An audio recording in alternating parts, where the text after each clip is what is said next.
Rebonsoir, toujours dans les salons de la préfecture en compagnie du député UMP Patrice Verchères. Bonsoir. Bonsoir. Alors, l'UMP semble en ballottage favorable pour prendre la présidence du département.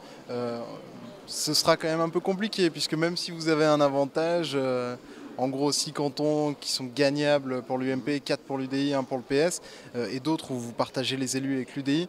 Est-ce que vous y voyez vraiment clair, vous, ce soir? Non, il faut être franc, ce ne sera pas un résultat très clair la semaine prochaine. En tout cas, pour le troisième tour, il sera clair que la droite, que l'UMP et l'UDI sera largement majoritaire sur ce département du Rhône, ce qui était prévu depuis longtemps. La clarté aussi, c'est malheureusement le canton de l'Arbrel qui avait été dès le départ un peu désigné comme le canton potentiellement gagnable à gauche. Donc on peut penser que le canton de l'Arbrel sera à gauche, mais après le reste, non, ça ne sera pas très clair. On va dire que les divers droites et divers centres feront l'élection du président. C'est possible. Le FN a beaucoup progressé au second tour dans 12 des 13 cantons, en tête notamment dans 5 cantons. Qu'est-ce que ça vous inspire? Est-ce que vous l'avez vu venir?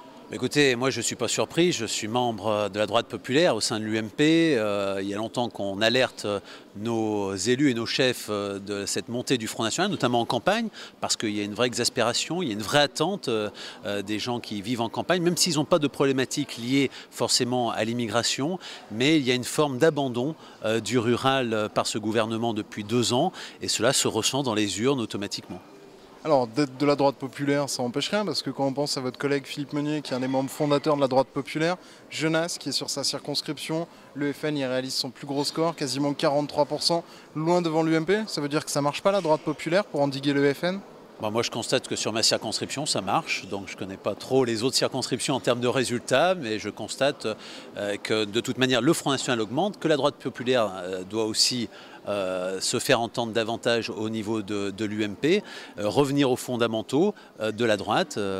Voilà, donc à partir de là, ça prouve quand même, non pas que la stratégie n'est pas là, ça prouve que les gens attendent des actes de la part notamment des partis républicains, sans excès, c'est-à-dire pas comme le Front National, mais avec fermeté sur un certain nombre de sujets. C'est cela qu'attendent les Françaises et les Français. Et aujourd'hui, c'est un message qui est clair, même si le Front National ne fait pas le score qui lui était prédit sur l'ensemble du territoire national par les sondages.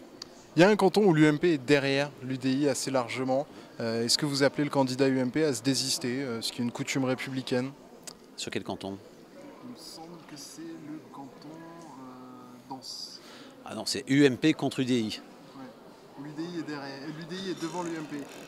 C'est un binôme, l'UMP, il n'y a pas de triangulaire, l'UMP jouera sa carte sur le canton d'Ans, bien sûr. Et sur le canton de l'Arbrel, où on a un duel PS-FN? Je crois que la position de l'UMP est très claire, elle a été rappelée ce soir par Nicolas Sarkozy, ni FN, ni PS. C'est toujours le nini. C'est le nini. Merci beaucoup Patrice Verchères. Merci.